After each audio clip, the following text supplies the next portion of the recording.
안녕하세요. 방금 소개받은 안랩 시큐리티 대응센터의 한창규입니다. 인사드리겠습니다.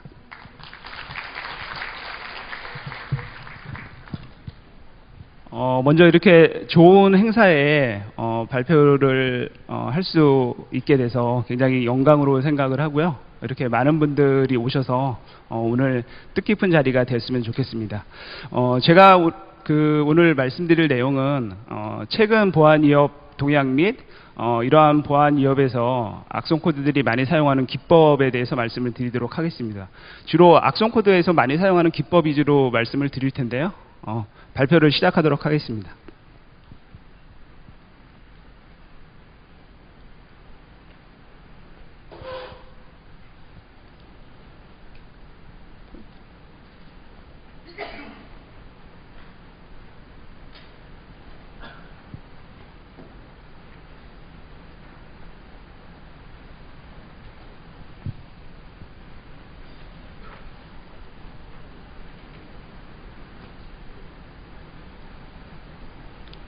네, 악성 코드의 그 금전적 목적의 대표적인 악성 코드가 랜섬웨어인데요.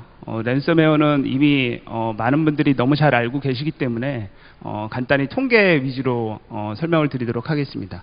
2017년도에 약 15만여 개의 랜섬웨어 샘플이 발견이 됐고요.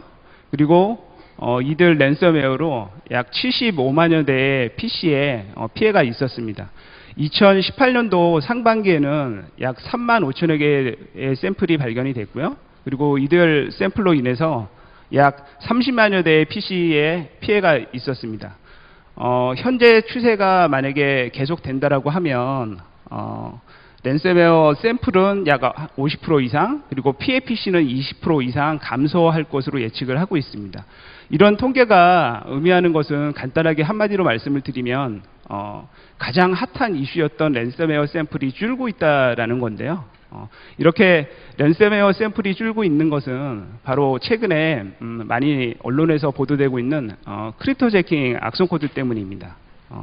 악성 코드 제작자들이 기존의 랜섬웨어 제작에서 크립토제킹 형태의 악성 코드 제작으로 옮겨가고 있는 것으로 일단 저희는 보고 있고요.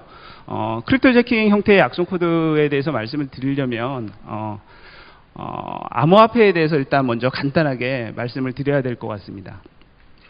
저희가 암호화폐라고 하면 보통 비트코인이나 뭐 이더리움 정도를 많이들 알고 계실 텐데요. 실제로는 이런 암호화폐 종류가 굉장히 많습니다. 지난주인가 아마 기준으로 한 1860여 종의 암호화폐가 있다고 하고요. 이러한 암호화폐의 시가총액을 다 합하면 245조 원이라고 합니다. 245조 원이란 금액이 굉장히 큰 금액이라서 이제 체감이 좀 잘 안 되실 텐데요. 저희 나라에서 제일 큰 그 자동차 H사를 한 10개 정도 살 수 있는 굉장히 큰 금액이고요. 그리고 이렇게 크립토제킹 악성 코드가 많이 늘어나고 있는 건 암호화폐 가치가 급격하게 상승하고 있기 때문이 주요 원인입니다. 이렇게 암호화폐를 얻는 방법은 크게 두 가지가 있는데요. 첫 번째는 거래소에서 정상적으로 구입하는 방법이 있고, 두 번째는 직접 채굴하는 방법이 있습니다. 지금 보시는 두 가지 이미지가 채굴과 관련된 이미지인데요. 보이는 쪽에서 좌측 이미지가 개인이 이제 가정집에서 하는 채굴 형태고요. 그리고 오른쪽이 기업 형태로 채굴 활동을 하는 거예요. 이렇게 크립토제킹 악성 코드가 많이 증가하는 이유는 바로 채굴 비용이 굉장히 비싸기 때문인데요. 오른쪽 그림에서 보시는 바와 같이 넓은 사무실도 얻어야 되고, 그리고 전용 채굴 장비도 많이 구매를 해야 되고, 또 이런 채굴 장비를 24시간 동안 돌리려면 굉장히 전기세를 포함해서 비용이 많이 들겠죠. 그렇기 때문에 채굴 비용이 비싼 거고요. 채굴 비용이 비싸기 때문에 불법적으로 타인의 PC를 이용해서 채굴 활동을 하는 크립토제킹 악성 코드가 최근에 많이 늘어나고 있습니다. 상반기 통계를 한번 살펴보면 올해 상반기 동안에 크립토제킹 감염 PC가 한 90여만 대 정도 되고요. 그리고 랜섬웨어로 인한 감염 PC가 30만 대 정도 됩니다. 약 3배 정도 크립토 재킹으로 인한 피해가 더 많은데요. 특히 1분기에 그 피해가 굉장히 컸습니다. 물론 이런 추세가 일시적인 추세가 될지 아니면 계속 이런 추세가 유지될지는 조금 더 그 상황을 지켜봐야 될 것 같습니다. 네, 두 번째로 말씀드릴 동향 중에 하나는 APT 공격인데요. 지금 화면에 보시는 내용은 안랩에서 공개한 안다리엘 공격 그룹의 그 보고서 내용 중에 일부입니다. 저 다음에 아마 발표하실 그 두 분이 주로 안다리엘 그룹이나 APT 공격 위주로 말씀을 발표를 진행을 하실 거기 때문에 저는 이제 추가적인 설명을 더 드리지는 않고요. 다음 말씀을 드리도록 하겠습니다. 지금부터 말씀드릴 내용은 악성 코드의 진단 회피 기법입니다. 실제로 이 내용을 말씀드려야 될지 조금 망설여지긴 했는데요. 왜냐하면 여기 참석하신 분들이 이제 분석을 전문적으로 하시는 분들이 아니기 때문에 조금 어려운 내용일 수가 있어서 좀 망설이긴 했는데 최근에 이제 많이 이슈가 되기 때문에 한번 말씀을 드리는 게 좋을 것 같아서 자료를 준비를 했습니다. 지금 보시는 이미지는 안면 인식과 안면 인식 알고리즘에 관련된 이미지예요. 안면 인식은 얼굴의 주요한 특징들을 뽑아서 얼굴을 인식하게 됩니다. 이와 비슷하게 보안 제품에서도 악성 코드의 외형의 특징을 뽑아서 악성 코드를 진단을 하게 되는데요. 이렇기 때문에 악성 코드에서는 다양한 진단 회피 기법을 많이 쓰고 있습니다. 크게 한 5가지 정도의 회피 기법을 많이 쓰는데요. 좀 이렇게 이해를 돕기 위해서 안면 인식에 비유해서 설명을 드리면 폴리모피즘 기법은 이런 겁니다. 악성 코드의 얼굴, 그러니까 악성 코드의 외형 자체를 자꾸 변형을 시키는 거예요. 예를 들면 심하게 얼굴을 찡그린다든지, 심하게 이렇게 활짝 웃는다든지, 여러 가지로 이제 얼굴을 변형시키는 방법이 많이 있을 것 같은데요. 그런 기법이 폴리모피즘 기법이고, 두 번째 패커는 악성 코드의 얼굴, 외형은 변하지 않고 그 위에 가면이나 마스크를 쓰는 형태예요. 그런 기법을 이제 패커라고 하고요. 그 다음에 오버스케이션은 굳이 비유를 하자라고 하면 진한 화장으로 비유를 할 수가 있을 것 같습니다. 인터넷에 보면 화장 전후의 얼굴이 완전히 달라지는 그 영상을 보실 수가 있는데요. 그런 컨셉이 이제 오버스케이션입니다. 그리고 인젝션은 허가받은 관리자나 정상인의 얼굴을 도용하는 형태를 인젝션으로 비유를 할 수가 있을 것 같고요. 그리고 안티-VM은 안면 인식 자체를 회피하는 형태의 안티-VM이라고 말씀드릴 수가 있을 것 같습니다. 그리고 최근에 가장 유행하고 있는 파일리스는 안면 인식의 대상이 되는 얼굴 자체가 없는 거죠. 악성 코드에서 이런 기법으로 진단을 회피하고 있기 때문에 당연히 보안 제품이나 보안 업체에서는 다양한 기법을 사용해서 맞대응을 하고 있습니다. 지금 보여드리는 5가지 정도가 보안 업체에서 주로 대응을 하고 있는 기법인데요. 요 10가지 항목들에 대해서 각 항목들에 대해서 조금 자세하게 설명을 드리면 좋겠습니다만 그 발표 시간 제약상 오른쪽 하단에 있는 안티-VM 기법하고 파일리스 기법에 대해서만 조금 더 설명을 드리도록 하겠습니다.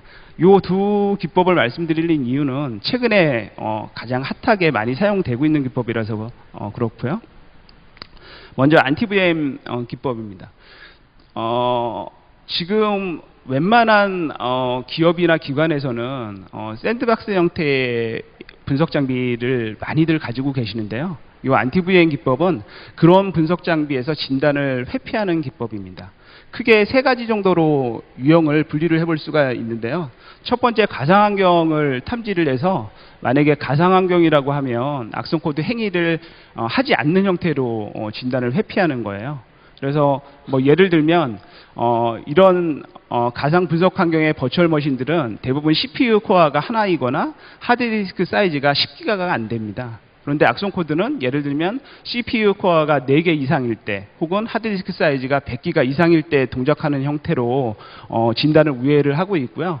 또 두 번째는 CPUID라는 어셈블리 명령어를 사용을 하면 여러 가지 정보를 얻을 수 있는데 그 정보를 통해서 CPU 벤더 스트링이나 하이퍼바이저나 MMX 명령어 등을 체크를 해서 진단을 우회하게 됩니다. 그 외에도 뭐 여러 가지 기법들이 있을 수가 있고요.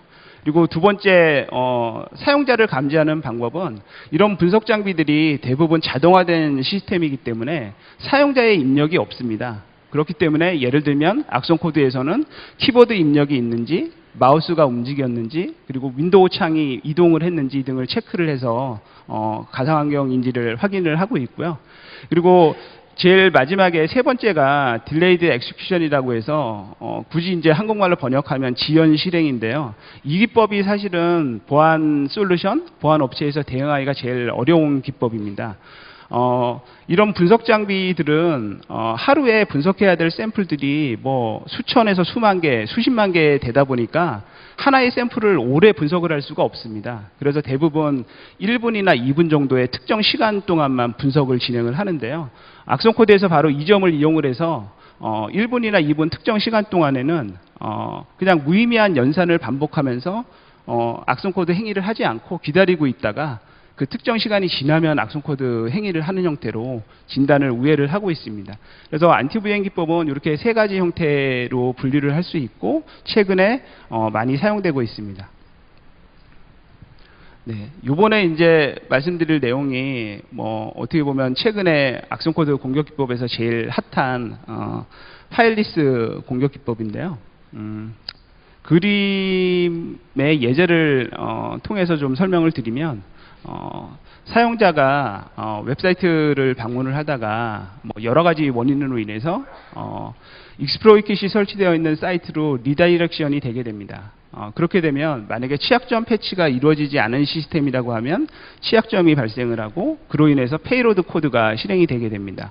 그 아래 두 가지 테이블이 있는 명령어들이 이제 페이로드 코드의 예제인데요. 이 페이로드 코드는 뭐 예를 들면 MSHTA나 runDLL30이나 이런 정상 프로그램을 사용을 해서 악성 자바스크립트를 다운로드 받아서 실행되는 형태의 페이로드 코드가 실행되게 됩니다. 이렇게 페이로드 코드가 실행이 되면 악성 자바스크립트 파일이 다운로드 될 텐데요. 이 자바스크립트 파일 안에 실행 파일 이미지를 가지고 있습니다. 물론 이제 인코딩된 형태로 가지고 있는데요. 그러면 이 악성 자바스크립트 가 그 인코딩된 실행 이미지를 다시 메모리에 풀어서 그 실행된 이미지를 이제 실행하게 되는데요. 그 실행된 메모리에서 실행된 이미지 자체도 또 내부에 또 다른 악성 코드 본체의 실행 파일을 가지고 있습니다. 그래서 익스플로어나 이런 정상 프로그램을 실행시킨 다음에 인젝션을 시켜서 악성 코드 행위가 발현되게 되는데요. 뭐 최종적으로는 이제 이렇게 악성 코드 행위가 발현되는데 이 그림의 예제는 최종적으로 악성 코드 본체는 간드크랩 DLL입니다. 파일리스의 문제점은 최초 취약점이 발생하는 단계에서부터 마지막에 악성 코드 본체가 실행될 때까지 악성 코드의 진단 대상이 될 파일 형태로 존재를 하지가 않는 거예요. 진단을 하고 싶어도 진단할 대상이 없는 거죠. 유일하게 파일 형태로 존재를 하는 건 뭐 runDLL30이나 WMIC처럼 원래 운영체제에 있었던 정상 파일이기 때문에 진단할 대상이 없습니다. 그렇기 때문에 이제 최근에 여러 가지 그 보안 이쪽에서 보안 이슈에서 굉장히 핫한 이슈 중에 하나고요. 또 다른 핫한 이슈 중에 하나가 파워쉘입니다. 파워쉘은 말 그대로 시스템을 편리하게 사용할 수 있는 커맨드 라인 쉘인데요. 이런 좋은 기능을 악성 코드 제작자들이 많이 악용을 하고 있습니다. 그 악용된 사례를 이제 말씀을 드릴 텐데요. 이게 워드 문서 파일이고요. 이 워드 문서 파일 안에는 매크로하고 지금 화면에 보시는 것처럼 폼을 가지고 있습니다. 이 폼 컨트롤 안에는 파워쉘과 관련된 문자열들을 다수 가지고 있는데요. 이 문자열들을 뜯어서 조합을 해보면 지금 보시는 형태의 코드가 나옵니다. 물론 악성 행위라는 스크립트 자체는 당연히 암호화가 되어 있고요. 요거를 이제 디코딩을 하면 지금 보시는 바와 같이 악성 코드를 다운로드 받아서 실행하는 형태의 코드가 나오게 됩니다. 금일 자료에는 이제 포함이 되어 있지는 않지만 요 파워쉘과 뭐 WMI 이런 부분들이 최근에 파일리스 기법하고 결합이 돼서 다양한 형태로 보안 위협이 되고 있습니다. 지금까지 이제 악성 코드에서 사용하는 기법들에 대해서 좀 말씀을 드렸고요. 이번에 이제 감염 경로에 대해서 잠깐 말씀을 드리도록 하겠습니다. 크게 이렇게 4가지 정도의 감염 기법이 많이 사용이 되고요. 뭐 스피어 피싱이나 그다음에 드라이브 다운로드의 일종인 워터링홀이나 뭐 그다음에 중앙 관리 서버에 침투해서 내부 시스템을 장악한다든지 혹은 서플라이 체인이라고 해서 공급망 공격이라고 해서 기업이나 기관에서 많이 사용하는 프로그램의 제작이나 배포에 악성 코드 제작자들이 개입해서 악성 코드를 심어서 배포하는 형태의 공격이 있습니다. 뭐 예를 들면 기업이나 기관에서 많이 사용하는 자산 관리 프로그램이나 뭐 ERP 프로그램에 이제 악성 코드가 심어져서 배포하는 형태인데요. 이런 4가지 공격 기법의 가장 밑바탕에는 취약점을 기반으로 하는 공격이 포함되어 있습니다. 네, 뭐 거의 이제 시간이 다 돼서 마지막 말씀을 드려야 될 것 같은데요. 조금 부족하긴 하지만 제가 요 2가지를 말씀을 드렸습니다. 진단 회피 기법과 감염 경로, 공격 기법에 대해서 말씀을 드렸는데요.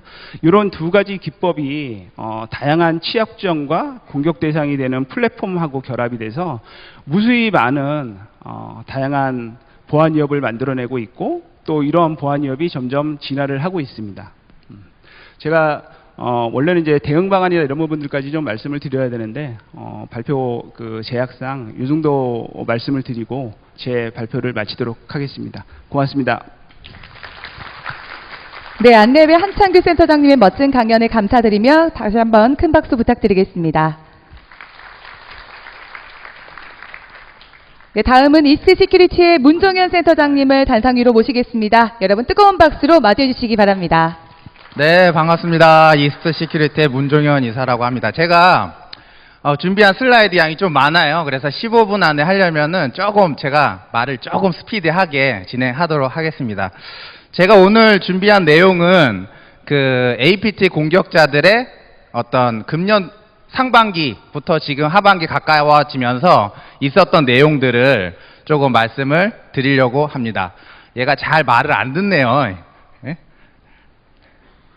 예, 그냥 넘겨주실래요?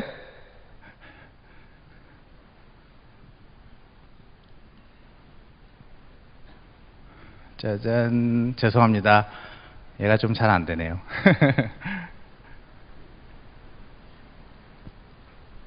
야, 대라.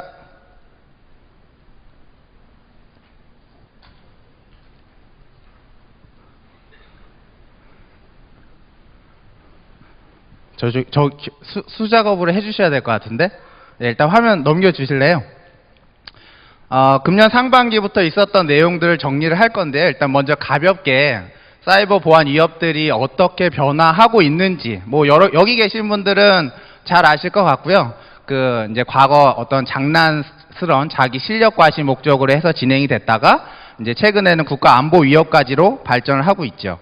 앞서 이제 안내배 한창규 실장님이 마지막 부분에 4가지의 사이버 위협에 대해서 말씀을 하셨는데, 인펙션 벡터 관련해서 제가 사실은 그 주제가 조금 연장이 돼서 굉장히 좋은 스토리가 될 것 같아요. 그래서 첫 번째로는 서플라이 체인 어택이라고 하는 공격 기법인데, 뭐 쉽게 얘기하면 우리가 뭐 예를 들어서 지방에서 사과 한 상자를 주문했어요, 온라인으로.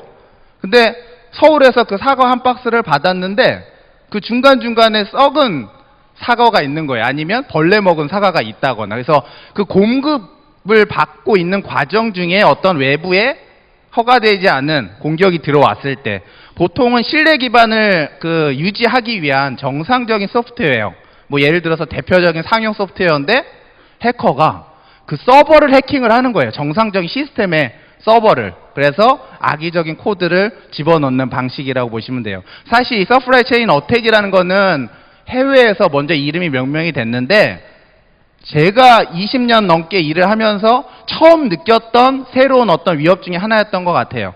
아마 뭐 뒷부분에도 얘기하겠지만 2009년도 77 디도스 어택에 사용된 공격 기법이 이 서플라이 체인 어택이다라고 기억을 하시면 좋을 것 같아요.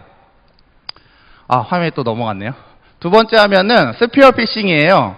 제가 화면을 약간 하나의 사례를 같이 설명을 넣으려고 했는데, 과거의 스피어 피싱은 특정인, 타겟을 딱 정해서 그 사람만 공격을 했어요. 그리고 바로 악성 코드, 악성 파일이 있는 메일을 보내죠. 근데 지금은 정상적인 파일을 먼저 보내요. 왜? 상대방을 신뢰를 시키는 거예요. 믿게 만드는 거죠. 해커와 공격자 간에, 그러니까 해커와 공격을 받는 사람 간에 약간 신뢰 관계를 먼저 맺어요. 그 다음에 일주일이든 한 달이든 몇 개월 후에 공격 메일을 보내게 돼요. 그래서 좌측에 보시면 온라인 투어 정보보안팀이라고 돼 있죠. 실제로 공격이 됐었던 사례고요. 네이버에서 보낸 정보보안팀으로 돼 있지만 정상적인 메일이 첨부돼 있었어요. 정상적인 파일이. 그런데 약 며칠 있다가 한 일주일 정도 지나서 이번에는 악성 메일을 보내는데, 발신자 메일을 보시면 똑같아요. 쿠미123 네이버닷컴이죠. 발신자는 똑같은데 온라인 투어 정보보안팀에서 권희영 코트라 무역관으로 바뀌어요. 그런 다음에 이제 악의적인 HWP 파일을 보내게 되죠.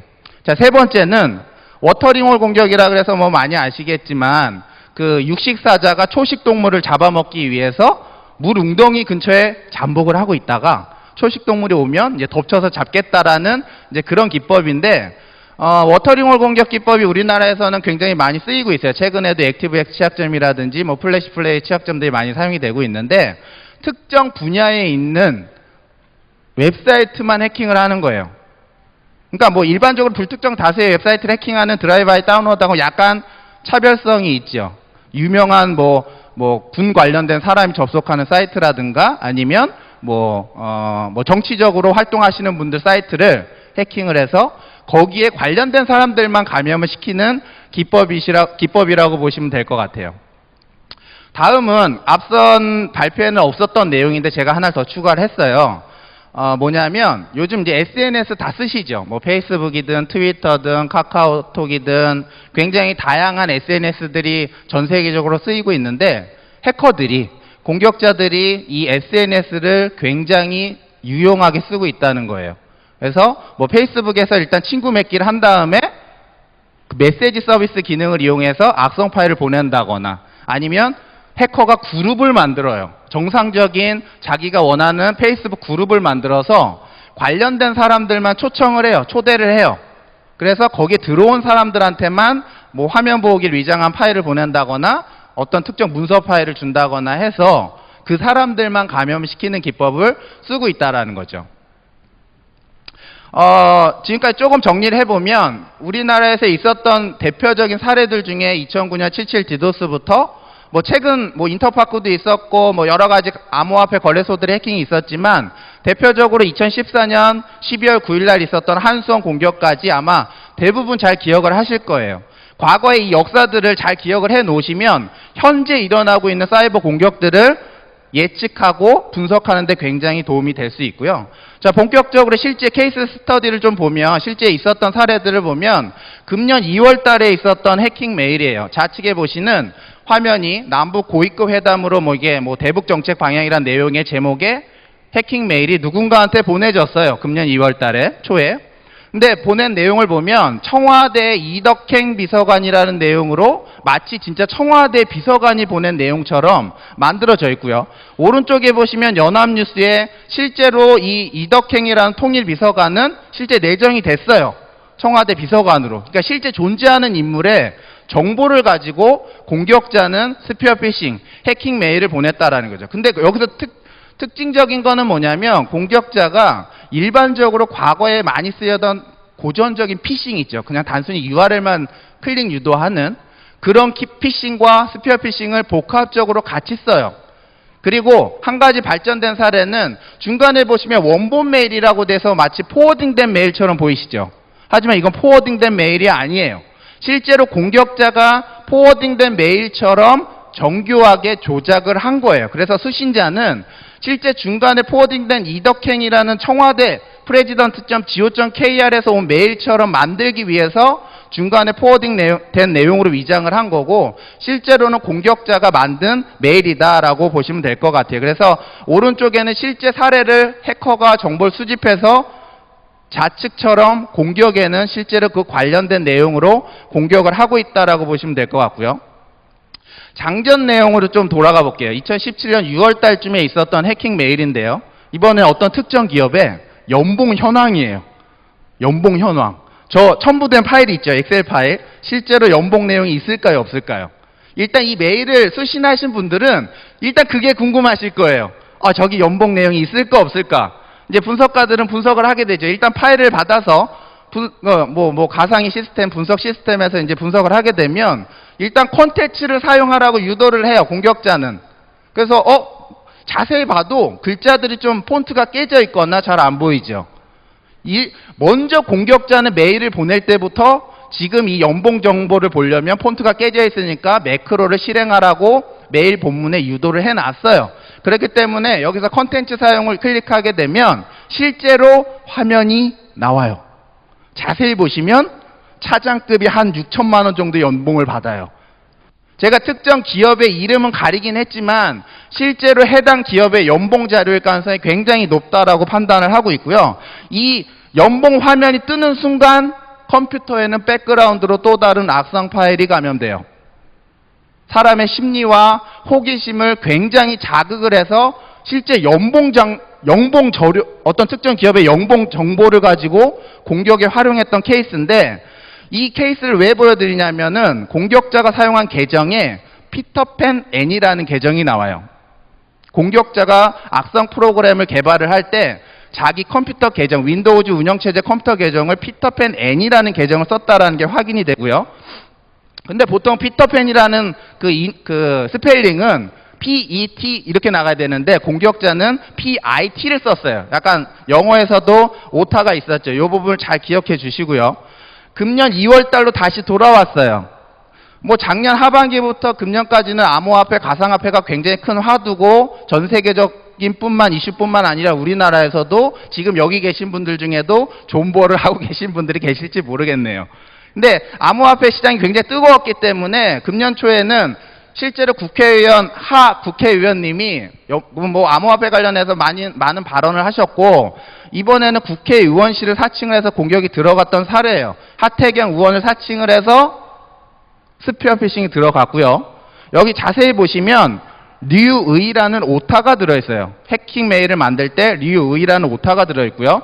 또 첨부된 파일을 열어보면 두 개의 DOC 파일이 있고 그 파일의 속성을 분석을 해봤더니 앞서 보여드렸던 연봉 정보와 관련된 동일한 피터팬 N이라는 계정이 또 나왔어요. 그러니까 1년 사이에 동일한 해커 계정을 쓰고 있는 해커가 그 전에는 민간 기업을 공격했다가 그 다음에는 암호화폐 관련된 사람을 공격하기 시작해요.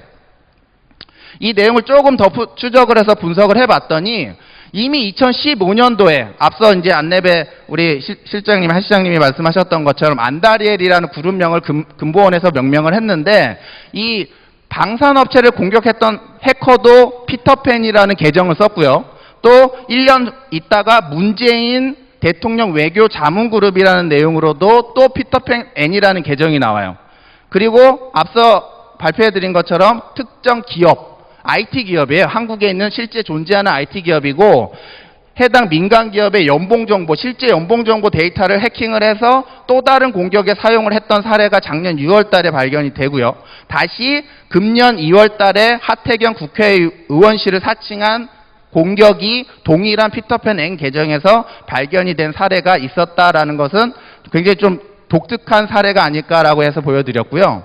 이 공격을 조금 더 연장선으로 분석을 하다 보면 2016년도에 굉장히 유명했죠. 국방망 해킹 사건이라 그래서 국방부 내부가 이제 인터넷망이 아니라 인트라넷망이 해킹이 되는 사건이 일어났고 거기에 사용된 공격 코드와 또 작년 3월 달에 있었던 ATM 공격 코드가 사용하는 암호 코드가 동일해요.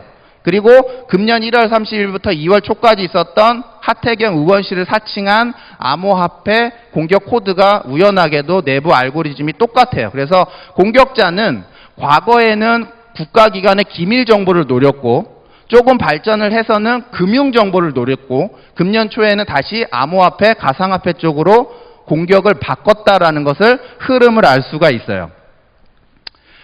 다음 내용을 보면 저희가 이제 많이 시간이 흘렀지만 4월 27일 날 남북 정상회담이 있었죠. 보통 어떤 국가적인 행사가 있을 때 해커들은 그 국가적인 행사에 발맞춰서 굉장히 신속하게 액션을 취해요.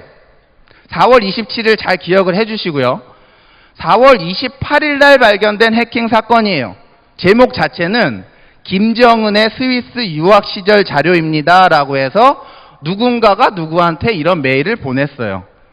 첨부 파일이 있는 것처럼 돼 있죠. 첨부 파일에는 실제 김정은의 영문명은 아니지만 김정은 MP4면 동영상이지 약 77메가 정도 되니까. 근데 실제로 이 클릭을 하게 되면 동영상이 받아지는 건 아니고 또 다른 웹사이트하고 통신을 시도하고 그 다음에 유튜브, 실제로 김정은 관련된 동영상이 나오는 유튜브로 리다이렉션을 시켜요. 이런 식으로 이제 그 해킹 메일이 어디로 들어갔냐면 한국의 북한 인권단체 쪽 대표분한테 공격이 들어갔고요. 이 공격 메일에 관련된 걸 조금 더 분석을 하다 보면 굉장히 흥미로운 부분이 있어요. 그 피싱에 사용된, 공격에 사용된 악성 URL 추적을 하다 보면 네이버, 제가 일부 숨기긴 했지만 네이버로 시작하는 어떤 닷컴 사이트예요. 실제 네이버 사이트는 아니고요. 해외 웹호스팅 서버고 이더넷이라는 중간색 노란색 폰트로 해놓은 폴더에서 어떤 악의적인 코드를 보여주게 돼요. 근데 2017년 3월 달에 아래쪽에 있었던 3월 달에 피싱 공격을 분석하면 그때는 무슨 강의 관련된 자료예요. 전혀 정치적인 내용이 아니에요. 단순 강의 관련 자료인데 거기에 사용된 URL이 똑같아요. 이번 김정은과 관련된 사건과 똑같게 같은 서버가 사용됐다라는 걸 알 수가 있어요. 그래서 공격자는 같은 사람일 가능성이 굉장히 높다라고 판단을 하고 있고 지금도 계속 이 관련된 내용을 분석을 하고 있어요. 그리고 이 김정은 관련된 유학시절 자료 관련돼서 그 내용을 보면 본문에는 별 내용이 없고요. 그 관련된 공격 아래 사례를 보시면 강의용 자료 보내드립니다 하면서 여러 가지 얘기가 있는데 중한관계라는 표현이 있어요. 중한관계. 보통 한국 사람들은 한중관계라는 표현을 쓰죠. 근데 공격자는 중한관계라는 표현을 썼다라는 특징이 좀 발견이 됐고요. 좀 더 이제 이 김정은 스위스 유학 시절 자료에 대해서 좀 더 추적을 해볼게요. 공격자가 구축한 서버를 분석을 해봤더니 흥미롭게도 서버 코드 안에 한글이 포함이 되어 있었어요. 공격자는 한글 키보드를 쓰고 있을 가능성이 굉장히 높다라고 판단할 수 있겠죠. 기아가 요청하신 파일에 대한 바이러스 검사가 완료되었습니다라는 일반적으로 어떤 우리가 보안 관련된 서버를 접속을 할 때 뜰 수 있는 메시지 창이긴 하지만 이 메시지 창이 먼저 뜨고 그 다음에 악의적인 행위를 수행하게 돼요. 근데 다른 사례를 조금 더 비교를 해볼게요. 2월 9일 날 우리가 평창 올림픽이 있었죠. 2월 달에 2월 9일 날 평창 올림픽이 있었는데 2월 10일 날 그 다음 날이죠. 항상 4월 27일 날 판문점 선언이 있고 4월 28일 날 어떤 공격이 포착이 되는데 이번에는 평창 올림픽이 있었던 2월 9일 날 다음 날 또 공격이 발견이 돼요. 그러니까 해커들도 어떤 큰 사회적인 이슈가 있는 다음 날에는 뭔가 정보를 수집하기 위해서 열심히 활동을 한다라는 좀 액션들이 특징이 나오기 시작을 하고요. 여기 보시면 북한 분석 자료 3전 악단하고 RAR 파일이 압축 파일이 하나 첨부가 돼 있어요. 근데 본문에는 별 내용이 없고요. 그래서 제가 저 부분만 캡처를 한 건데 저 파일을 다운로드해서 클릭을 해봐야 되겠죠. 압축을 풀어야 되니까. 근데 암호화가 돼 있어요. 본문에는 암호가 없었는데 해커가 나한테 스피어 피싱을 보내면 그 메일 본문에 암호가 있어야 제가 압축을 풀 거 아니에요? 근데 암호가 없어요. 그 어떻게 해야 되지 고민을 하다가 이 해킹 메일을 받은 분한테 제가 회신을 하라 그랬어요. 해커한테. 해커와 한번 교신을 해보자. 공격자가 실수로 암호를 안 보낸 건지 의도적으로 암호를 안 보낸 건지 한번 파악을 해보자. 그래서 회신을 했더니 해커가 회신을 해주기 시작해요. 관심 가져주셔서 감사합니다. 이런 식으로 해서 약간 처음에 메일에는 본문의 내용이 없었는데 두 번째 메일은 굉장히 친절하게 자세하게 설명을 해주면서 암호까지 알려주기 시작해요. 파일 비번은 3G0입니다. 그리고 한글로는 3G0입니다. 굉장히 친절하죠. 만약에 이게 외국의 해커다, 한글을 잘 모르는 외국의 해커다라고 한다면 이런 식으로 암호를 설정할 가능성이 있을까라는 약간 의문을 좀 들 수 있겠죠. 그래서 이 압축 파일 암호를 풀어가지고 내부를 보면 3개의 PDF 파일이 있고 하나의 VBS 파일이 있어요. 비주얼 베이직 스크립트라고 해서 이제 악의적인 코드를 만들 수가 있겠죠. 당연히 단장 현송월 update.vbs가 악의적인 코드고요. 이 악의적인 코드를 실행하게 되면 내부에 있는 악의적인 코드가 작동을 하는데, 굉장히 흥미로웠던 점은 뭐냐면 이 코드 안에 we are safe라는 표현을 연속적으로 써요. 공격자가 우리는 안전하다 뭐 할 말이 있었나 봅니다. 그래서 근데 그 중간 코드에 보시면 어떤 특정 웹사이트하고 통신을 하게 되죠. 저 사이트는 GIF처럼 위장이 되어 있지만 실제로 받아보면 실행 파일로 되어 있다는 걸 알 수가 있고요.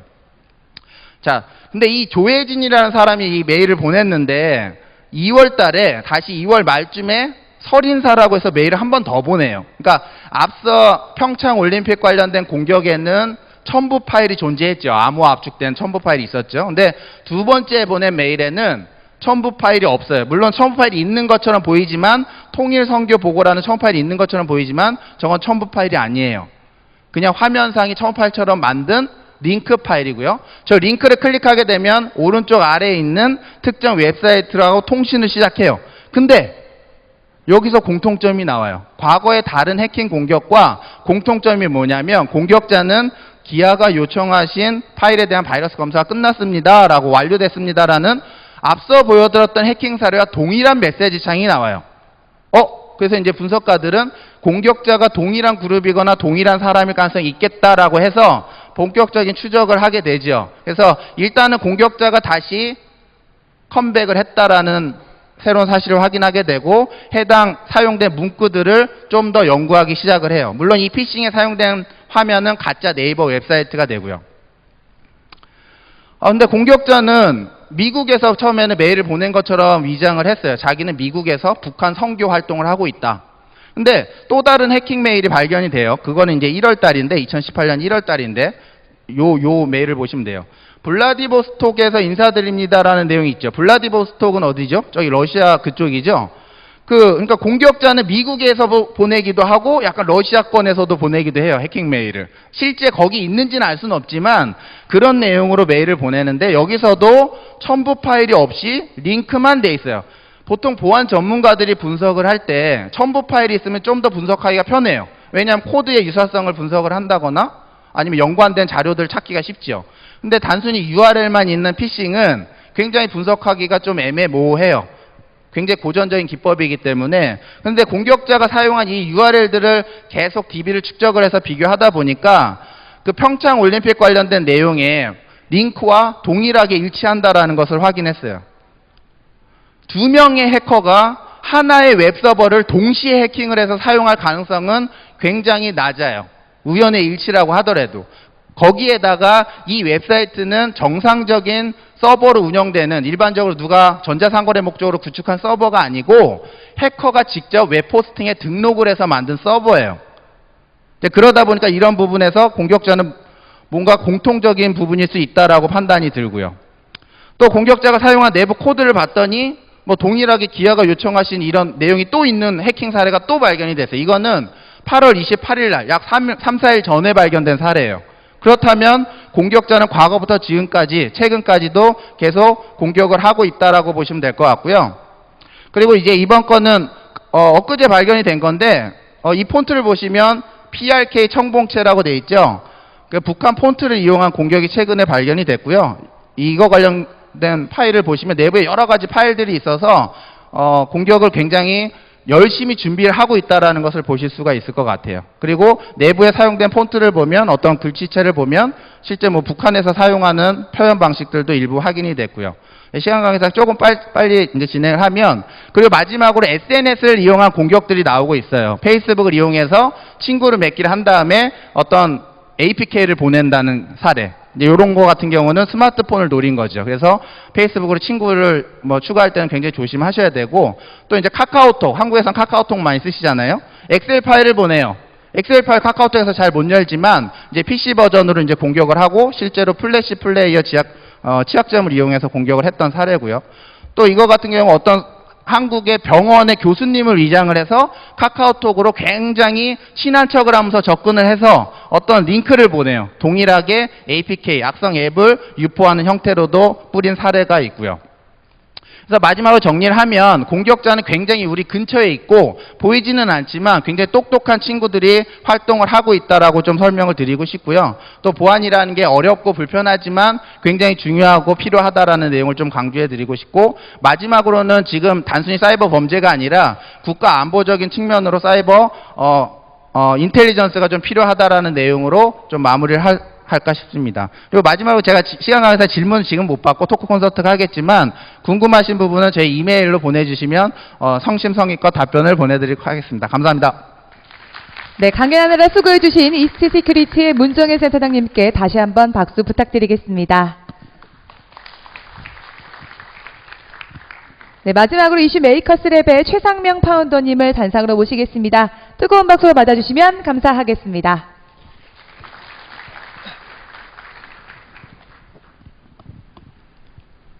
예, 안녕하세요. 제가 오늘 드리게 될 주제는 이제 국가 지원 그 해커 세력들이 우리나라에 대해서 굉장히 많이 공격을 하고 있는데, 중국이나 또는 이제 북한처럼 어떤 국가에서 이런 해킹을 장려하고 해킹을 이제 주도해서 우리나라를 공격하고 있는 사건들에 대해서 이야기를 해볼 예정입니다. 근데 특히 이제 북한이 아무래도 우리나라랑 아직은 점점 사이가 좋아지려고 노력을 하고는 있지만 그래도 계속해서 공격을 하고 있기 때문에 그 북한 공격 사례 위주로 조금 말씀을 드려보도록 하겠습니다. 일단 북한의 공격 유형들에 대해서는 우리가 살펴보면은 과거에는 사실 민간 영역보다는 주로 이제 군 영역 쪽에서 국방과 관련된 정보, 방위산업체와 관련된 정보들을 이제 탈취하기 위한 공격이 주를 이루다 2009년도부터 정부나 또는 이제 민간 단체 쪽으로 공격을 하기 시작을 했습니다. 그래서 당시에는 이제 디도스 공격과 같은 그런 어떻게 보면은 사회적으로 크게 혼란을 야기시킬 수 있는 그런 공격을 많이 했었던 것에 비해서 그 이후에는 이제 실질적으로 파괴, 하드디스크나 서버를 파괴시켜서 어떤 실질적인 피해를 입히는 그런 공격으로 발전을 했습니다. 그리고 그 뒤에 이어서는 이제 기밀 정보들을 많이 탈취하는 공격으로 더욱 발전을 해서 국방부라든지 또는 대기업들에서 각종 주요 기밀 자료들을 외부로 탈취하고 이것들을 가지고 여러 이제 공작에 활용을 했는데, 그 이후로 지금 이제 발전해서 올해까지도 계속 공격이 진행되고 있는 그런 유형이 바로 북한의 외화벌이를 위한 사이버 공격 활동입니다. 그래서 주로 처음에는 전통적인 은행들을 공격을 많이 했습니다. 근데 이제 은행 같은 경우에는 아무래도 보안이 많이 강화되어 있고 그렇다 보니까 조금 은행에서는 보안이 조금 제대로 구축되어 있지 않은 동남아 쪽이나 또는 남미 쪽에 있는 은행들을 많이 해킹을 시도를 했어요. 그리고 국내에서는 이제 약간 그 벤사라든지 그런 주요 은행이 아닌 다른 영역에서 운영되고 있는 ATM기를 노리거나 카드 결제 단말기 등을 해킹하는 식으로 발전을 했고, 그리고 작년에는 이제 워너크라이라는 랜섬웨어를 전 세계에 유포해서 금전적인 이득을 취하고자 노력을 했었습니다. 그리고 이제 작년부터 갑자기 가상화폐, 암호화폐가 붐이 일어나면서 우리나라가 사실상 암호화폐를 거의 주도하다시피 하는 발전을 이끌어냈는데, 그러다 보니까 아무래도 이 가상화폐 쪽으로 수많은 자금이 몰리고, 또한 이 암호화폐 쪽은 사실상 거래되는 금액은 엄청나게 많지만 실질적으로 그 거래소를 운영하는 업체들은 대부분 스타트업이나 작은 벤처 업체들로 직원들이 수십 명 정도밖에 안 되는 굉장히 작은 업체들이에요. 그래서 은행에 비해서는 보안이 많이 강화되어 있지 않습니다. 그래서 그런 부분들을 지금 북한이 계속해서 노리고 있고, 작년부터 노려서 올해도 계속해서 지금 이어지고 있어서 이 가상화폐 거래소를 노리는 북한의 공격이 발전해서 지금까지 일어나고 있는 양상을 띠고 있습니다. 그래서 올해 같은 경우에도 지금 보시면은 최근 이제 2달 사이에 있었던 공격만 하더라도 굉장히 많은 공격들이 가상화폐 거래소들로 들어가고 있었는데 제일 많이 사용되는 게 이제 거래소 같은 경우에는 아무래도 신생 업체다 보니까 인력이 많이 필요합니다. 그래서 이력서를 많이 받는데 그 이력서에 이제 경력 지원이나 또는 신입 사원으로 지원을 하면서 거기에다가 이제 악성 코드를 심어서 보내는 그런 공격들을 많이 하고 있고, 최근에는 이제 그 거래소에 상장을 하기 위한 코인들의 백서라든지 또는 코인에 대한 전망과 같은 그런 내용들을 토대로 거래소들로 이제 임직원들한테 메일을 발송하게 되고, 임직원이 그 메일을 클릭하게 되면은 악성 코드에 감염되고, 그럼 이제 하돌렛에 접근을 해서 거기에 있는 코인들을 다 북한이 빼내가는 그런 수법으로 지금 외화벌이를 하고 있습니다. 특히 북한이 가장 즐겨 쓰는 이런 악성 코드를 보내기 위한 방법이 일반 전 세계에 있는 다른 해커들과는 조금 구분되어서 한국에 특화되게 발전되어 있습니다. 특히 그것 중에 하나가 이제 한글이라는 우리나라 한글과 컴퓨터에서 만든 문서인데, 이 한글 같은 경우에는 지금까지 약 23건 이상의 취약점들이 그 북한 해커들에 의해서 발견이 되었고 공격에 사용되어서 계속해서 가장 많이 사용되고 있는 공격 중에 하나가 되겠고, 그리고 액티브엑스 같은 경우에는 이미 MS에서 사용을 금지시킨 기술인데도 불구하고 우리나라는 아직까지도 여전히 많이 사용을 하고 있습니다. 그래서 이 액티브엑스 같은 경우에도 지금까지 북한이 2007년도부터 올해까지 약 28개의 그 액티브엑스 회사의 제품의 취약점을 이용을 해서 공격을 하고 있습니다. 실제로 그리고 앞에서도 잠깐 말씀해 주셨지만 요즘에 이제 남북 정상회담이나 이제 미북 정상회담이 계속해서 발생을 하고 있는데 그와 관련해서도 지금 북한 입장에서는 사실 전쟁을 더 이상 그만하고 종전선언을 하자라는 식으로 이제 오프라인 상에서는 이뤄지고 있지만 저는 사실 그래서 사이버 상에서도 북한의 공격이 줄어들 줄 알았는데 실제로는 그렇지 않은 것 같습니다. 북한이 여전히 사이버 상에서 공격을 많이 하고 있고, 남북 정상회담 이후에 뭐 종전선언이나 싱가포르에 있었던 미북 정상회담이나 또는 그 이후에 있을 이제 앞으로 벌어질 그런 회담들에 대해서 북한이 그러한 주제를 가지고 뭐 기자들이나 또는 정부 고위 관료들에게 악성 코드를 보내서 지금 계속해서 공격을 하고 있습니다. 그리고 또한 지금 북한 같은 경우에는 우리나라의 뭐 국방이나 안보, 그리고 외교, 통일, 그리고 싱크탱크 같은, 그리고 심지어는 이제 지방에 있는 공무원들이 노동조합을 만들어서 운영을 하고 있는데 그런 사이트들을 공격을 해서 거기에 방문하는 방문자들에게 악성 코드를 심고 있는데, 실제로 여기에서 이제 주로 사용되고 있는 기법이 액티브엑스의 제로데이 취약점을 활용을 하고 있습니다. 그래서 지금 보시는 이 항목들이 지금까지 북한이 우리나라에서 액티브엑스 취약점을 이용을 해서 공격을 했었던 사례들인데, 대부분 보시면은 이름 한 번쯤 들어보셨을 만한 그런 보안 업체들의 제품입니다. 근데 보시면은 이제 빨간색 같은 경우가 이제 보안 제품들이라고 볼 수 있겠는데, 뭐 공인인증서, PKI 솔루션, 방화벽, 개인정보 보호, 그리고 DRM, 인증, 암호화, 패치 관리 시스템, 계정 관리, 이런 식으로 오히려 우리들의 보안을 지켜줘야 될 보안 솔루션들이 오히려 악성 코드를 유포하는 그런 공격에 사용되고 있고, 빨간 박스되어 있는 부분 같은 경우에는 최근 5월달, 6월달에도 실질적으로 사용됐었던 그런 취약점입니다.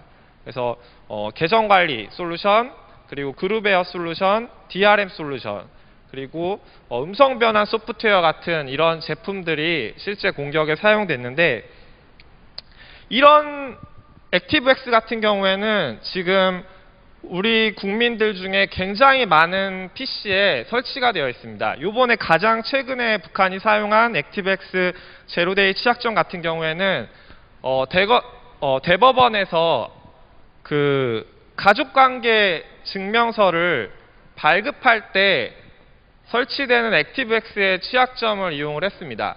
사실 우리가 뭐 학생들은 잘 모르겠지만 뭐 약간 사회생활을 하시다 보면은 가족관계 증명서를 제출을 해야 될 경우가 굉장히 많죠. 근데 이제 주민센터에 가지 않고 온라인에서 발급을 많이 받는데, 그때 설치되는 액티브엑스 중에 그 장애인들을 위해서 그 음성으로 변환해주는 그런 솔루션이 있는데, 그 솔루션의 취약점이 북한에 의해서 발견되었고, 이걸 통해서 이제 악성 코드를 유포하는 데 악용됐는데, 여기서 재미난 거는 지금 보통의 액티브엑스 같은 경우에는 내가 웹페이지에 접속했을 때만 동작을 하고 내가 그 웹페이지를 벗어나면 더 이상 동작을 하지 않는데, 요즘에는 논액티브엑스와 함께 그 항상 PC에 상주하는 그런 거주형 액티브엑스와 같은 솔루션들이 많이 설치되고 있습니다.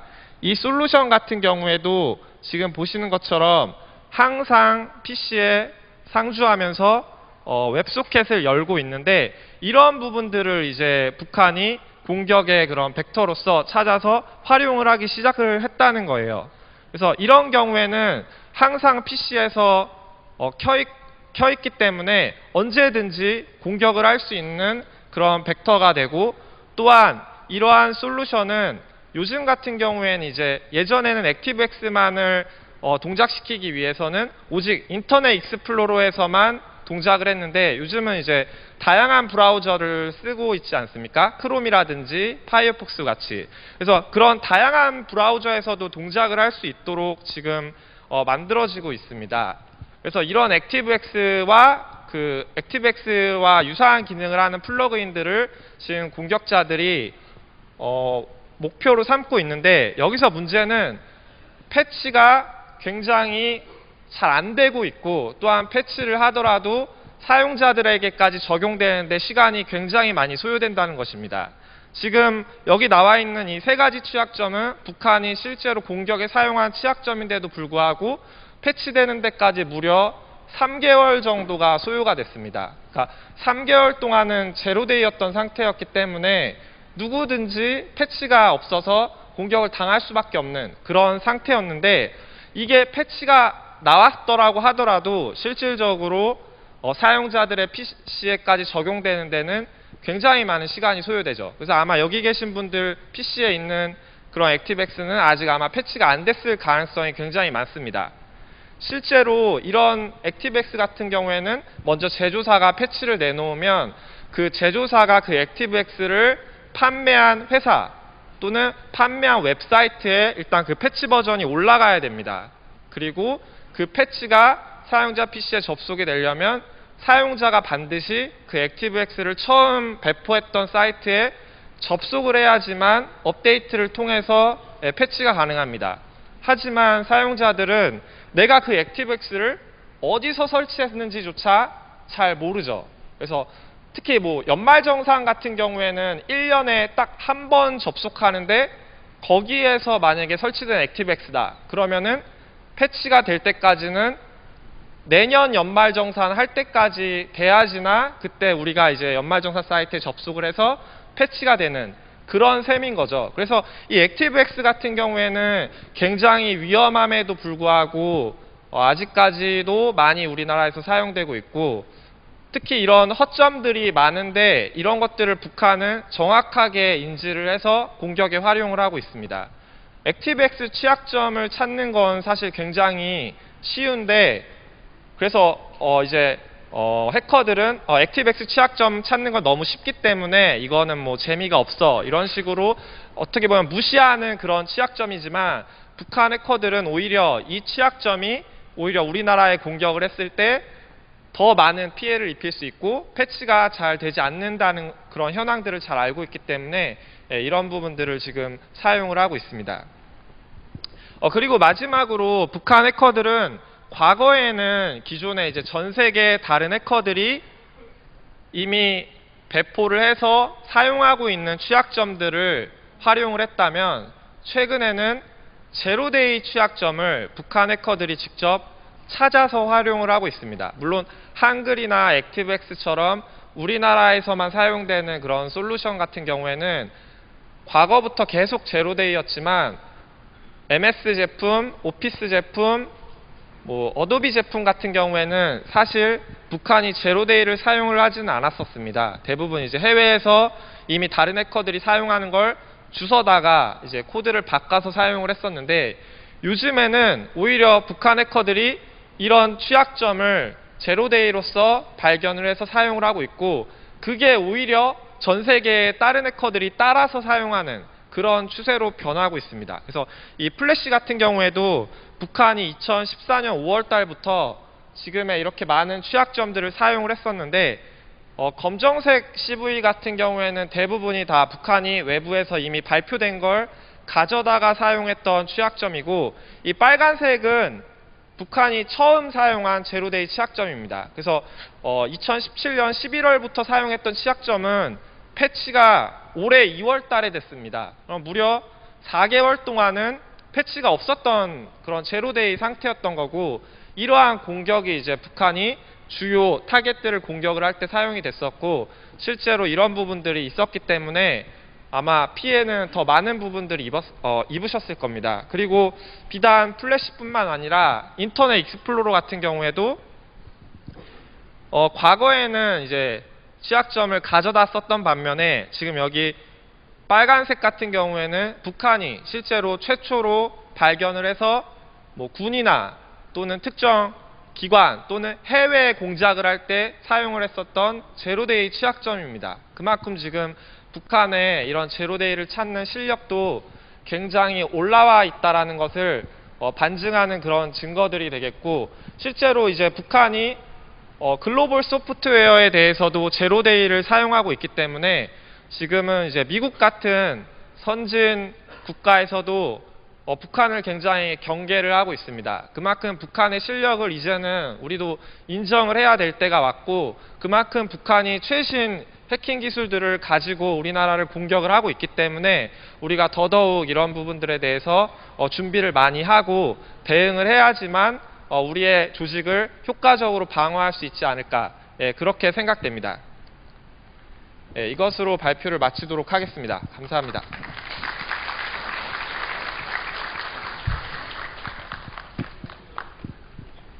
네, 멋진 강연으로 함께해 주신 최상영 파운더님께 다시 한번 큰 박수 부탁드리겠습니다.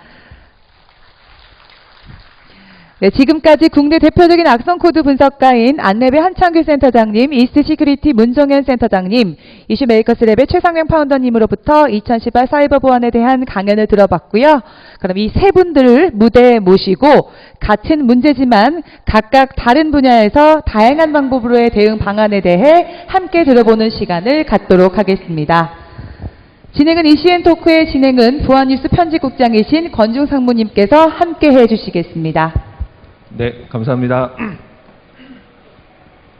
네, 정말 너무 흥미롭게 얘기를 좀 들어서 사실 저희가 토크 시간을 다 강연에 다 썼어요. 근데 저희 아무래도 시간이 저희 11시 반에 끝나는 걸로 돼 있고 또 워낙 또 오시기 어려운 분들이니만큼 저희가 다른 또 키노트 연사분들께 조금 양해를 구해서 저희가 같이 좀 키노트 토크를 같이 좀 진행하는 걸로 좀 그렇게 진행했으면 좋겠습니다. 하여튼 정말 모시기 힘든 세 분이거든요. 사실 그 사이버 전장의 최일선에서 정말 계속 악성 코드를 분석하시고 그 다음에 추적하셔가지고 또 정체도 밝혀내시는 업무를 하시는 분이고 특히 뭐 각각 다 세 분 다 스타셔가지고 한꺼번에 모이기가 사실 되게 힘든데 저희가 어렵게 이번에 모셨기 때문에 사실 조금 더 얘기를 좀 들어봤으면 싶고요. 하여튼 발표 너무 저희도 흥미롭고 재밌어서 사실 조금 일찍 끊었어야 되는데 그걸 못했고요. 하여튼 너무 감사드리고 세 분께 다시 한번 먼저 박수 좀 부탁드리겠습니다. 네. 그럼 제가 공통 질문을 좀 몇 가지 드리고 또 이거에 대해서 또 하실 말씀을 또 얘기해 주시는 걸로 좀 하겠습니다. 이 악성 코드가 사실 이제는 뭐 사이버 무기라고 불리거든요. 뭐 아까 잠깐 북한 얘기도 하셨지만 사실 북한의 이제 사이버 무기가 사실 우리를 공격하는 사이버 무기가 악성 코드가 되고 있는데 워낙 사실 많은 악성 코드를 분석하시고 또 추적하시면서 정말 뭐 이게 큰 사건으로 이어진 것도 있었고 그 다음에 또 잘 예방이 돼서 사실 우리가 피해를 최소화했던 적도 있는데 아마 오랫동안 분석을 하시고 추적을 하셨기 때문에 그 가장 긴장됐거나 아니면 기억에 남는 그런 순간이나 사건이 있으셨을 것 같아요. 그래서 한창규 센터장님부터 먼저 간단히 그 경험담을 좀 얘기를 해 주신다면요. 네. 한 10년 전 정도 되는 것 같은데요. 그때는 이제 지금보다 나이도 좀 어렸고 혈기가 좀 넘쳐서 굉장히 악성 코드 분석에 자신감이 있었어요. 그래서 내가 분석하지 못할 악성 코드는 없다. 뭐 이제 이렇게 자신감이 하늘을 찌를 듯한 상황이었는데 즈미스트라는 다양성 바이러스를 분석을 해야 되는 상황이 왔습니다. 이 즈미스트 바이러스는 보통 바이러스 악성 코드 중에서 다양성 바이러스가 분석하기 어렵다고들 하거든요. 근데 이런 다양성 바이러스들 중에서도 난이도가 최상위였어요. 사실은 이제 분석을 시작할 때는 그런 상황을 모르는 상황에서 이제 분석을 시작을 했는데 처음 1시간을 그 바이러스를 들여다 보니까 갑자기 회사를 그만두고 싶어지더라고요. 이거 큰일 났다. 어쨌든 자신감이 굉장히 넘쳐서 뭐 나 전부 다 분석할 수 있어 뭐 이렇게 얘기를 한 상황에서 막 많은 고민을 했습니다. 그래서 한 2달 정도 분석을 했었는데 지금도 아마 거의 전 세계 모든 보안회사의 최고 분석가들이 그 바이러스를 분석을 했지만 상세하게 전부 다 분석이 된 그 분석 보고서는 없는 상황이고요. 그리고 그 바이러스 자체가 원체 난이도가 높아서 그 바이러스를 개발한 악성 코드 제작자조차도 어떤 형태로 그 감염이 이루어질지 예측을 하지 못하는 그런 바이러스였는데요. 어쨌든 한 2달 동안 그 바이러스를 분석을 하면서 전부 다 분석을 하지는 못했지만 그래도 일정 부분 분석한 결과도 있었고 또 그 바이러스 분석하면서 제가 너무 스트레스를 많이 받아서 원형 탈모증에 걸렸어요. 그래서 그 이후에 굉장히 그 치료 때문에 고생한 기억도 있고요. 어쨌든 그 이후로 이게 사람은 항상 겸손을 해야 되겠다 이런 교훈을 얻었고요. 그 이후로 모든 샘플들을 분석을 할 때마다 굉장히 겸손한 자세로 최선을 다해서 분석을 하고 있습니다. 네. 그럼 그게 10년 전에 나온 바이러스인데 네. 네. 아직까지 그게 정확하게 분석이 되지 않은 건가요? 그럼 뭐 악성코 주체라든가 어떤 역할이라든가 네. 기능이라든가 네. 그 바이러스 자체는 어쨌든 이제 주 바이러스라고 해서 사실은 이제 일반인들한테 피해가 크진 않지만 연구 목적의 그런 악성 코드들이 있어요. 난이도가 굉장히 높은 그런 유형의 바이러스였습니다. 네, 알겠습니다. 우리 한창규 센터장님도 힘들어한 악성 코드가 10년 전에 이미 개발이 되어 있었다는 거 보면 사실 사이버 전이라는 사이버 무기라는 게 그만큼 정말 너무도 넓고 깊은 세계다라는 걸 좀 알 수 있었고요. 우리 문정현 센터장님. 네. 네. 저는 좀 기억을 살려보면 2001년도였던 것 같아요. 지금 한 17년 전인 것 같은데 2001년 8월 달쯤이었고요.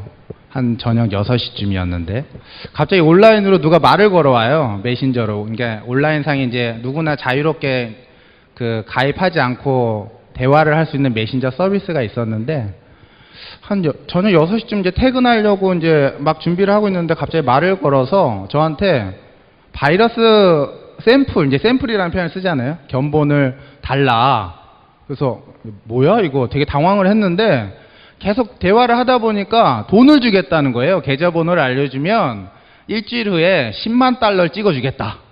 러시아 달러로. 그래서 당시 러시아 달러 환율 제가 정확하게 기억은 못하는데 지금 미화로 해도 1억 이상이잖아요. 그래서 거의 17년 전쯤에 그런 약간 제안이 아닌 제안을 받았지만 그 친구하고 1시간 넘게 계속 대화를 했어요. 2001년도면은 김정일 시대예요. 김정일이 살아있었던 시대고요.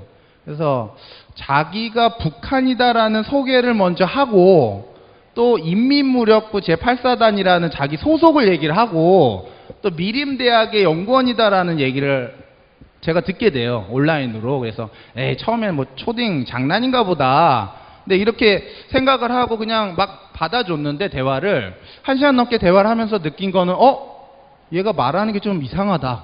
그리고 우리가 쓰고 있는 이모티콘 같은 걸 날리면 처음에 잘 뭔가 갸우뚱하는 느낌을 듣게 되는 거예요. 그래서 이게 진짜 초등학교 학생의 장난인가 아니면 실제로 이 사람이 지금 북한에서 아니면 제3국에서 나하고 온라인으로 대화를 하는 걸까 하면서 호기심해져도 1시간 넘게 대화를 했었던 그 에피소드가 있는데 그 친구가 그랬던 것 같아요. 그 당시에 저하고 이렇게 얘기를 하면서 그때는 사이버 전쟁, 사이버 뭐 안보, 테러 이런 용어가 없었던 시절이거든요. 2001년도는 인터넷도 거의 뭐 초기 많이 활성화가 아직 안 됐던 시절이었고 네이버도 없었던 것으로 제가 기억을 하기 때문에 그래서 이 친구들이 이렇게 뭔가 진짜 돈을 써가면서까지도 어떤 보안 관련된 정보를 수집하고 있고 만약에 진짜 이 사람이 북한 사람이 맞았다면 지금쯤은 굉장히 경력이 올라갔을 거다. 10년 이상 이쪽 일을 하고 있다면. 그래서 그런 어떤 좀 흥미로운 경험이 있어서 제가 이쪽 일을 지금까지도 계속 하고 있는 것 같습니다. 네. 뭐 거의 온라인판 JSA 뭐 이런 느낌이네요. 네. 그래서 그때 17년 전에 그렇게 북한에서 정보 수집을 위해서 그렇게 또 뭐 한국인들을 망라하고 해서 정보 수집을 해왔고 그만큼 또 이런 그 실력이 또 쌓였기 때문에 지금 또 저희를 대상으로 해서 공격을 하고 이렇게 좀 할 텐데요. 참 그런 부분에 있어서 조금 더 우리 국민들의 좀 경각심이 더 필요하다. 뭐 그때 사실 그렇게 대화하시고 그러셨으면 지금 실정법 그때는 위반 아니었나요? 지금도 마찬가지겠죠? 그죠? 국가보안법 위반일 수 있거든요. 왜냐하면 네. 그 공격자, 그러니까 상대방이 진짜 북한 사람이고 북한에서 대화를 걸어왔고 제가 그거를 초반에 인지를 하고 대화를 했기 때문에 그게 맞다면은 저는 지금 여기 있으면 안 되죠. 근데 그 내용 에피소드를 제가 1년 후에 온라인에 공개를 하게 돼요. 1년 전에 2001년도에 8월 8일 날 누군가와 이런 대화를 했다. 그 대화 기록을 제가 다 가지고 있거든요. 그리고 이제 2002년도 이제 올림픽 이제 막 그 월드컵 시즌이었는데 그때 제가 1년 전에 이런 에피소드가 있었다라는 걸 살짝 올렸는데 사실 그게 좀 이슈화가 돼가지고 뭐 언론에서도 연락이 오고 일본에서도 연락이 오고 뭐 취재하고 싶다, 인터뷰하고 싶다 그래서 굉장히 난감했던 기억이 있기는 있어요. 근데 다행히도 국가기관, 정보기관에서 연락이 와서 수사하자 이런 내용은 없어서 다행히 잘 넘어갔던 것 같습니다. 네, 잘 넘어가셔서 다행입니다. 이 자리에 나오실 수 있게 돼서. 네, 최상명 리더님은 뭐 파운더님은 또 예전에 사이버 테러 쪽 그런 것들도 맨 처음에 또 추적했던 또 경험도 있으시고 아마 기억나는 사례들도 좀 많으실 텐데 하나 좀 소개해 주신다면요.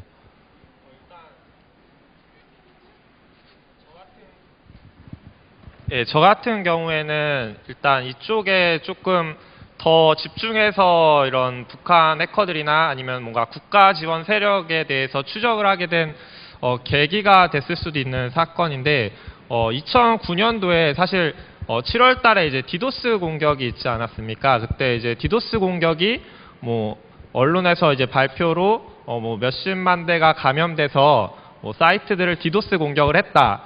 그 정도가 이제 공개가 되었었죠. 근데 저는 사실 굉장히 궁금했어요. 이러한 공격을 누가 했을까? 그래서 한 2달 정도 이제 친구랑 같이 그 배우를 찾기 위해서 추적을 하는 그런 과정을 거쳤는데 실제로 저희가 추적을 하면서 알게 된 게 그 언론에 이제 정부가 발표했던 감염자 대수보다 훨씬 더 많은 좀비들이 당시에 감염이 되어 있었고 저희가 이제 그 당시 감염됐었던 추적을 하면서 감염됐었던 그 IP랑 맥 주소를 전부 다 확보를 해서 봤었는데 한 40만 대 이상의 PC가 당시에 감염이 되어 있었고, 그 40만 대라는 게 어떻게 보면 굉장히 많은 숫자지 않습니까? 우리가 이제 온라인 게임을 한다고 쳤을 때 동시 접속자가 10만 명만 넘어도 엄청나게 이제 그 백그라운드에 있는 서버들이 부하가 가고 굉장히 컨트롤하기 힘든데,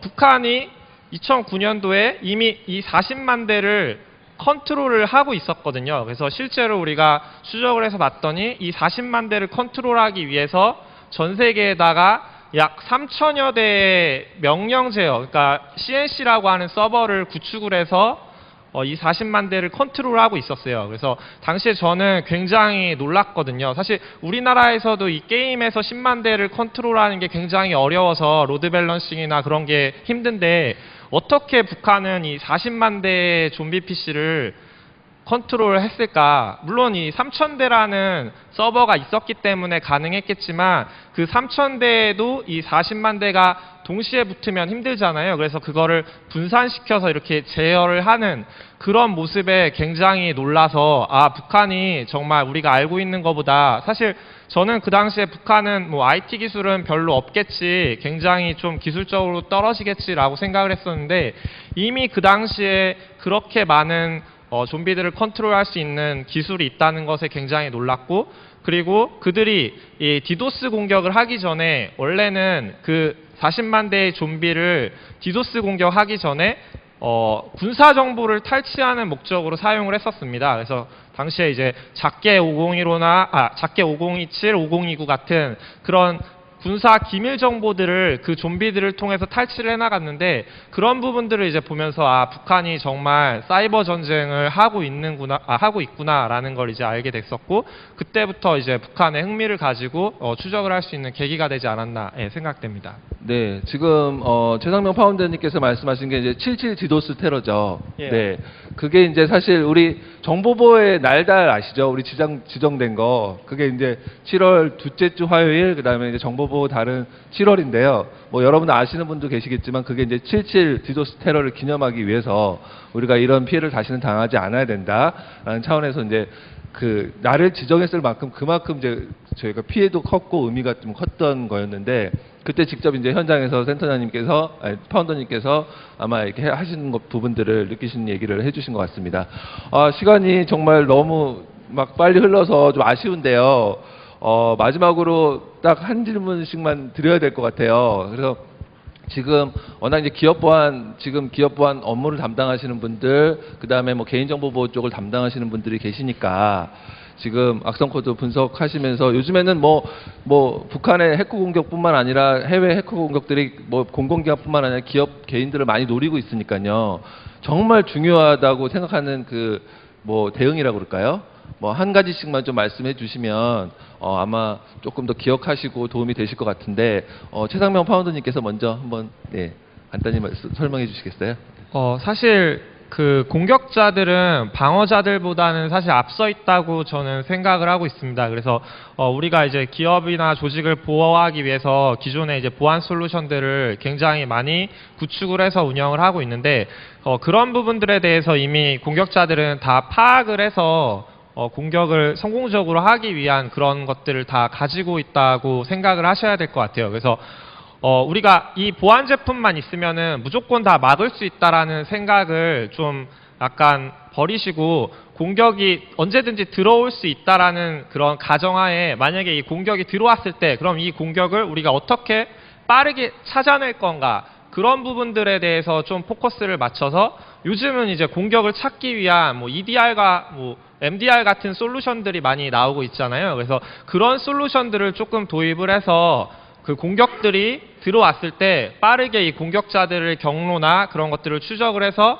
어디까지 우리 침투했는지, 어떤 것들을 가져갔는지, 그런 것들을 빠르게 파악을 해서 그 후속 조치들을 정말 효과적으로 해서 언론에 나오더라도 창피한 그런 해킹 사고가 아니라, 우리가 공격이 들어왔지만 빠르게 파악을 해서 그런 것들을 선제적으로 빠르게 막기 위해서 노력을 했다, 대응을 했다, 그런 쪽으로 가는 게 앞으로 조금 더 필요하지 않을까 생각됩니다. 네. 이제 보안 사고는 이제 막을 수 없다라는 가정하에, 완전하게 막을 수는 없다라는 가정하에 정말 그게 보안 사고 당한 게 뭐 창피라기보다는 이제는 그걸 사고 공격이 들어왔을 때 정말 얼마나 피해를 최소화했냐, 그런 노력들을 사실 조금 이제 인정해 줄 수 있는 좀 이제 시대가 된 것 같고요. 보안 담당한 여러분들께서도 그런 걸 가정해서 최대한 빠르게 피해를 차단을 하고 그 복구할 수 있는 그런 부분에 좀 초점을 맞춰주면 좋겠다라는 말씀을 또 해주신 것 같습니다. 우리 이스트 시큐리티 문정현 센터장님께서. 네, 저는 그 앞서 제 에피소드를 짧게 말씀드리긴 했지만 공격자들이 어떻게 보면 국가에서 적극적으로 지원을 하고 있고 투자를 하고 있다라는 것을 굉장히 좀 빨리 경험을 한 사례가 아니었나 싶거든요. 그래서 보안을 하시는 분들 대부분은 사실은 굉장히 힘들고 어렵고 반복적인 일에 피로도도 굉장히 높거든요. 그러다 보면 공격자가 굉장히 위에 포지션이 높게 잡혀 있는데 대응하는 사람들 입장에서는 사실 쫓아가기 바쁘고 어떤 장비에 의존하기가 바쁘다 보니까 우리가 진짜 보안 위협을 찾아다니는 건지 아니면 어떤 이벤트나 로그에 지금 빠져 있는 건 아닌지 좀 고민을 해봐야 되지 않을까라는 생각이 들고요. 그런 어떤 환경, 우리 보안 인프라들이 좀 변화를 하지 않으면 공격자들은 국가에서 지원을 해서 적극적으로 돈을 쓰고 사람을 쓰고 또 양성을 하고 있지만 방어하는 사람들 입장에서는 굉장히 쫓아가기 바쁘면서도 힘들고 또 열악한 환경이기 때문에 이제 그런 부분에서 좀 정부와 또 뭐 민간 단체들이 좀 많은 관심을 가지고 좀 투자에도 적극적으로 나서면 좀 더 많은 인력이 좀 양성이 되고 하는데 도움이 되지 않을까라는 조금 바람이 있습니다. 네. 너무 좋은 말씀 감사합니다. 마지막으로 우리 한창규 안내배 한창규 센터장님께서 마지막으로 한 말씀 해주신다면. 최근에 뭐 여러 가지 이제 보안 위협에 대한 대응 방안에 대해서 논의를 할 때 이런 말씀들을 많이 들어보셨을 것 같아요. 뭐 공격 표면을 최소화하자, 혹은 가시성을 확보하자, 혹은 고객 주도형 보안, 이런 이제 용어들을 많이 들어보셨을 텐데요. 저는 물론 이 세 가지가 저희가 지금 현재 저희가 접하고 있는 다양한 보안 위협에 대응하는데 좋은 대응 방안이기는 합니다만, 제가 이 보안 쪽에서 업무를 하면서 그동안 경험했던 다양한 사례들을 보면 제일 중요한 건 사실은 사람인데요. 사람이